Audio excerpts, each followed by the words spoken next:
자, 이번 시간에 임대보증금 총수익금액 관련되는 부분인데요. 교재는 184페이지가 되겠습니다. 자, 임대보증금, 부동산 임대보증금에 대해서는 일정 금액을 총수익금액에 산입하도록 되어 있습니다. 원래 임대보증금은 부채죠. 부채이기 때문에 총수익금액에 산입하지 않습니다. 그렇지만 이자 상당액을 계산해서 총수익금액에 산입하도록 이야기를 하고 있는데요. 자, 기장에 의한 거냐 추계에 의한 거냐에 따라서 조금 구분이 달라집니다. 계산 방식이. 그리고 주택이냐 주택외냐로 또 판단을 하셔야 됩니다. 주택과 주택외로. 자, 주택외의 경우에는, 주택인 경우에는 보증금에다가 3억 원을 차감한 적수의 60%의 이자율을 적용하도록 되어 있습니다. 그런데 주택외는 보증금 적수에 건설비 상당액 적수를 차감하도록 되어 있죠. 거기에 이자율을 적용해서 금융수익 차감하도록 되어 있습니다. 기장에 의한 방법이고요. 만약에 추계에 의한 경우에는, 주택인 경우에는 보증금액의 3억 원에 60%의 이자율만 적용합니다. 금융소득은 고려하지 않습니다. 주택 외의 경우에는 보증금 적수에 그러니까 이자율만 적용합니다. 건설비 상당액에 대해서 적용해 주지 않는다라는 겁니다. 그래서 부동산 등에 대한 임대보증금에 대해서 총수익금액 산입금액을 계산하실 때에는 주택과 주택 외 추계와 기장에 의한 부분을 구분해서 좀 보실 필요가 있을 것 같습니다. 자, 주택간주임대료 계산 시에 보증금 적수가 가장 큰 주택의 보증금 등으로부터 순서대로 3억 원을 뺀 금액을 적용한다라고 되어 있습니다. 3억 원을 차감해 준다라고 했는데 3억 원을 어떻게 뺄 거냐라는 부분입니다. 이게 실무적으로 굉장히 혼란이 많이 있었는데요. 이 예규로 인해서 거의 해결이 됐다라고 보시면 됩니다. 보증금의 합계액이 변동하는 구간별로 보증금의 적수가 가장 큰 주택의 보증금 등으로부터 순서대로 3억 원을 차감하도록 되어 있습니다. 자, 이렇게 이제 예규가 나옴으로 인해서 우리 세무사랑 프로에서 제가 보여드리겠지만, 세무사랑 프로에서 자동으로 알아갖고 3억이 순서대로 차감되는 방식으로 계산이 되도록 되어 있습니다. 자, 요 예규가 나오기 전까지는 여러분들이 하나하나 판단해서 계산을 했었어야 되는데, 지금은 다 자동으로 되기 때문에 크게 어려운 점이 없다라고 보시면 되겠습니다. 자, 임대보증금 총수익금의 계산 시 유의할 점은, 주택과 관련되는 경우에는 3주택 이상 소유한 경우에 한해서 적용이 됩니다. 3주택 이상일 때만 보증금에 대해서 총수익금액 산입한다라는 점 기억하시고요. 이때 주택을 계산할 때 주거면적이 40제곱미터 이하인 주택으로서 기준시가가 2억 원 이하인 주택은 제외하도록 되어 있습니다. 주택수에 안 들어간다라는 거죠. 그죠? 그 부분 주의하시고, 그 다음에 공동사업장은 1거주자로 보기 때문에 공동사업장별로 3억 원을 공제합니다. 공동사업장별로 3억 원을 공제받을 수 있다라고 보시면 되겠습니다. 자, 주택수 계산할 때 다가구 주택은 하나의 주택으로 봅니다. 자, 공동소유주택은 지분이 가장 큰 자의 소유로 봅니다. 지분이 큰 사람 소유를 봅니다.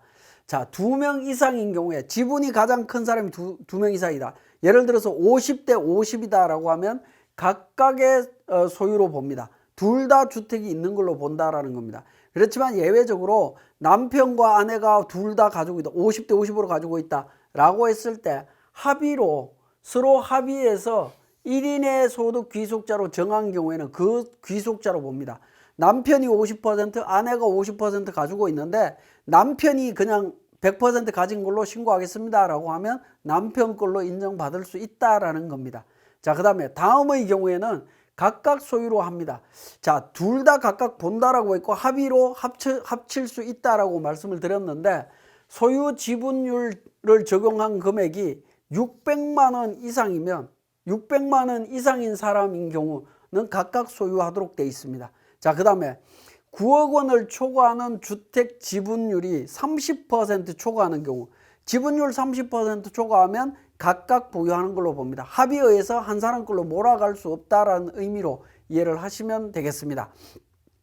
이때 이제 9억 원이라고 하는 기준점, 양도소득세에서 1세대 1주택 판단할 때 기준 가격하고는 달라졌습니다. 옛날에는 전부 다 일치해서 9억 원으로 되어 있었지만 우리 소득세법에 있는 종합소득 계산하는 쪽에서는 지금 현재도 9억 원으로 되어 있습니다.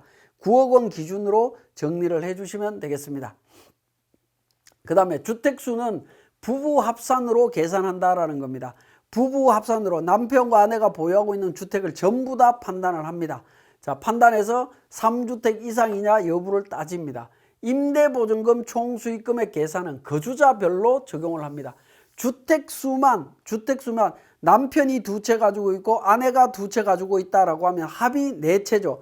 4채에 대해서 4채이기 때문에 총수익금액 계산을 해야 됩니다. 보증금에 대해서 간주임대로 계산을 해야 되는데 그때 2채니까 각각 계산한다라는 겁니다. 각각 3억씩 차감해서 계산을 하시면 됩니다. 자, 합의에 의해서 지분이 가장 큰 자의 소유로 계산하게 되면 할 수도 있고요. 지분이 같은 경우로 합의로 1인을 소유 같은 경우에 합의로 1인을 소유 소득 귀속자로 정한 경우에는 그 소득 귀속자의 소유로 보고 계산을 하시면 되겠습니다. 요거는 이제 유리한 쪽을 따져 갖고 적용을 하시면 된다라고 보시면 되겠습니다. 자, 부부가 부동산 임대업을 공동으로 하는 경우에 주택임대보증금에 대한 간주임대료 계산 방법이 되겠습니다. 부부가 단독명의주택과 공동명의주택을 임대하는 경우 공동사업장에 대한 간주임대료는 간주임대료와 월임대료를 합산해서 공동사업장별 소득금액을 계산을 합니다. 그리고 각 공동사업장의 손익분배 비율에 따라서 공동사업장별로 분배하는 거다라는 겁니다. 그죠? 자, 그러면 이제 단독주택이 있고 공동사업장, 남편과 아내가 같이 하는 주택이 있다면 요건 따로 계산해서 안분한 다음에 분배받아서 단독사업장하고 합쳐서 종합소득세 신고하시면 된다. 그런 의미로 이해를 하시면 되겠습니다. 그래서 공동사업장, 공동명의로 된 주택에 대한 공동사업장 소득금액 계산해서 공동사업자별로 안분한 금액 갖고 계산하시면 된다. 그렇게 이해를 하시면 되겠고요. 자, 성실신고 확인 대상자 수익금액 판정 시에 부동산 임대업에 간주임대료 적용이 되느냐라는 부분입니다. 성실신고 확인 대상 사업자는 당해 연도 수익금액이죠. 당해 연도 수익금액을 계산할 때 간주임대료도 포함해서 판단한다라는 겁니다. 간주임대료 들어갔는데 성실신고 확인 대상자에 해당이 된다라고 하면 당연히 적용이 돼야 되는 부분으로 보시면 되겠습니다. 자, 주택임대소득의 과세 여부가 되겠습니다. 한 개의 주택을 소유하고 있는 자의 주택임대소득은 비과세되도록 되어 있습니다. 자, 과세기간 종료일 또는 해당 주택의 양도일 현재 기준시가가 9억 원을 초과하는 주택 및 국외에 소재하는 주택의 임대소득은 제외하도록 되어 있습니다. 그래서 한 개의 주택만 임대하는 경우에는 주택임대소득은 비과세된다라고 보시면 되겠습니다. 그 다음에 해당 과세 기간에 주거용 건물 임대업에서 발생한 수익금액의 합계액이 2천만 원 이하인 경우에는 주택임대소득은 종합과세 및 분리과세를 선택할 수 있다는 겁니다. 원래 분리과세 소득입니다. 분리과세 소득인데 세액 계산할 때 종합과세 방식과 분리과세 방식으로 세액을 계산할 수 있다. 그렇게 이해를 하시면 되겠습니다. 그러니까 한 개의 주택을 소유하고 있는 경우에는 비과세 된다라고 보시면 되겠고요. 비과세되고 주택이 여러 채 있는 경우에 뭐 2채, 3채 이상 있는 경우라 하더라도 수익금액이 2천만 원 이하이면 분리과세 주택임대소득에 대해서 종합과세 방식과 분리과세 방식을 선택할 수 있다라고 보시면 되겠습니다. 자, 지금까지 설명드린 내용을 바탕으로 우리 세무사랑 프로에서 다시 정리하겠습니다. 자, 교재 189페이지에 세무사랑 프로 운영 방법에서 사례를 통해서 정리해 보겠습니다. 백두무역상사는 부동산 임대업을 하는 개인사업자로 임대보증금 등 자료에 대해서 세무조정하라라는 부분이 되겠습니다. 상가 임대 건물에 대한 보증금 내용 관련되는 정보들이 1번부터 3번까지 자료가 있고요. 4번에 주거면적이 40제곱미터 이상인 보유주택 3채 보유하고 있는데 보증금 월세가 있습니다. 주택과 관련되는 부분이죠. 주택임대소득은 구분해서 기장을 하셔야 됩니다. 원래는 우리 회계관리 쪽에서 회사 등록에 가셔갖고 별도로 구분을 하셔야 됩니다. 백두무역상사에 있는 부동산 임대소득하고 그 다음에 그러니까 임대소득 관련되는 부분을 이렇게 구분해서 처리하는 게 원칙입니다. 그런데 우리 사례에서는 뭐 하나로 묶여져 있기 때문에 우리 교육 편의상 하나로 묶어서 한 군데에서 제가 설명을 드려보도록 하겠습니다. 자, 그러면 우리 개인 조정에서 보겠습니다. 임대보증금 총수익금액에서 1, 2, 3 나오죠. 여기에서 이제 상가 임대 건물에 대한 부분부터 먼저 적용을 하겠습니다. 자, 부동산 임대 보증금에 대한 총수익금액 탭이 있고요. 그 다음에 두 번째 탭도 부동산 임대 보증금 주택 제외된 게 있고, 세 번째 탭에 주택과 관련되는 부분이 있습니다. 그래서 첫 번째, 두 번째 탭이 상가 건물에 대한 부분이 되겠습니다. 먼저 건설비 상당액에 대한 부분이 되겠습니다. 건설비 상당액은 6억 원이다 라고 나와 있습니다. 그래서 직접 입력을 하시면 됩니다. 건설비 취득 금액을 아는 경우에는 건설비 상당액 6억 원에 10만 제곱미터에서 6억 원 건설비 상당액을 계산하시면 됩니다. 물론 오래된 90년도 이전 취득분이라든가 91년도 이후에 취득했을 당시에 기준시가에 의한 금액이 있다라고 하면 그 금액으로 반영을 하시면 됩니다.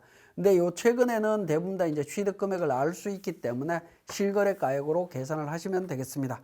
그리고 분홍색 2번에 임대보증금 운종수입 명세라고 해서 이자 수익에 대한 부분이 있죠. 250만 원. 250만 원 중에 상가 건물 임대 보증금 운용수익 200만 원이다라고 되어 있습니다. 그래서 200만 원 차감해서 200만 원만 이자 및 할인료로 제가 표현을 했습니다.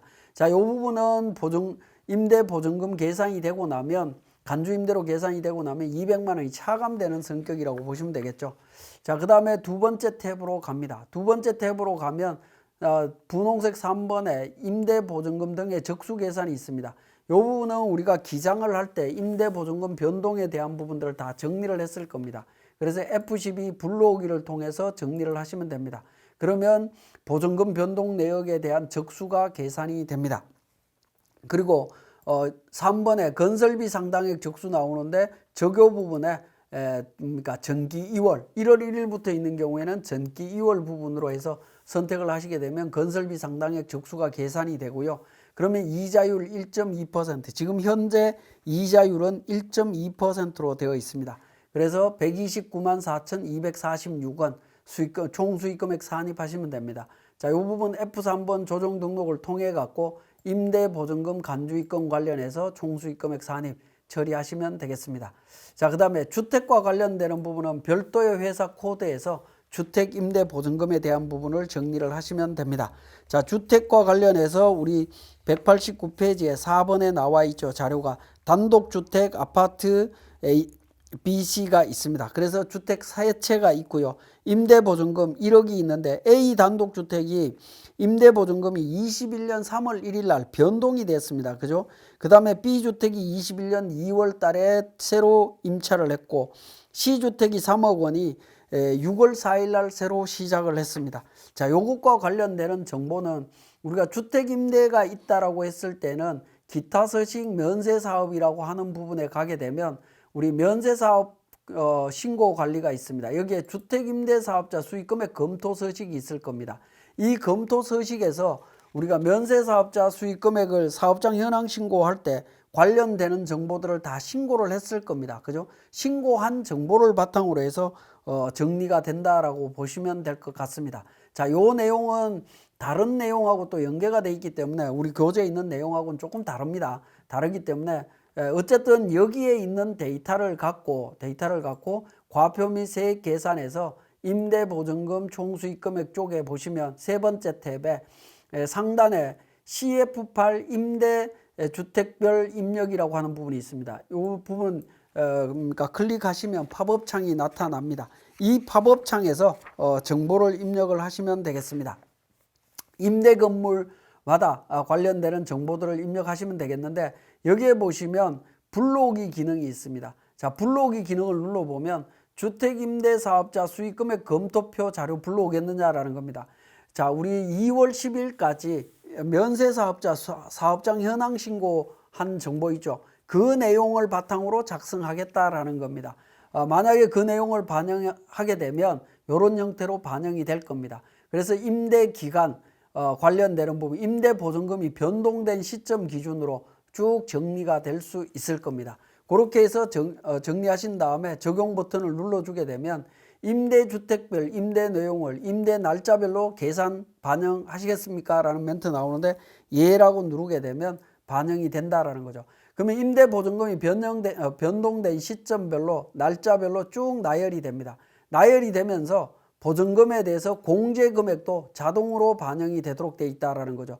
공제금액 3억 원이 공제되는 부분은 순서대로 공제되면서 보증금 잔액이 남게 되고요. 그 보증금 잔액을 기준으로 해서 적수가 계산이 되도록 되어 있습니다. 자, 이 부분은 이제 자동으로 계산이 되기 때문에 우리 교재 192페이지에 하단에 동그라미 니은이 있죠.